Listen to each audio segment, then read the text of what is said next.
Hello dear students, Comics tutorial മറ്റൊരു വീഡിയോയിലേക്ക് സ്വാഗതം. Calicut university 5th semester regular degree വിദ്യാർത്ഥികളുടെ റിസൾട്ട് 2 ദിവസം മുമ്പ് യൂണിവേഴ്സിറ്റി വെബ്സൈറ്റിൽ പബ്ലിഷ് ചെയ്തു.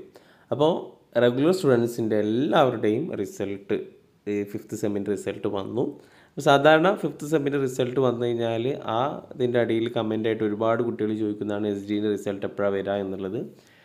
അപ്പോൾ എപ്പോഴും റെഗുലർ വിദ്യാർത്ഥികളുടെ റിസൾട്ട് വന്നിട്ട് ഒരാഴ്ച മാക്സിമം പോയി കഴിഞ്ഞാൽ 10 ദിവസത്തിനുള്ളിൽ SDE വിദ്യാർത്ഥികളുടെ റിസൾട്ട് വരാറുണ്ട്.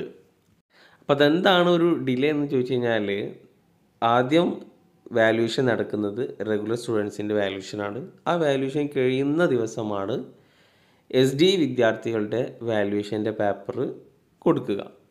ഓക്കെ, അപ്പോൾ ആ ഒരു ദിവസത്തെ ഗ്യാപ്പാണ്. പിന്നെ അതിൻ്റെ ടാബുലേഷൻ വർക്കിലുള്ള ഇതും പിന്നെ ഇൻറ്റേർണൽ മാർക്ക് സെപ്പറേറ്റ് ആണല്ലോ വെച്ചാൽ MCQ ഒക്കെ ഉള്ളത് കൊണ്ടാണ് കുറച്ചൊരു ഡിലേ വരുന്നത്.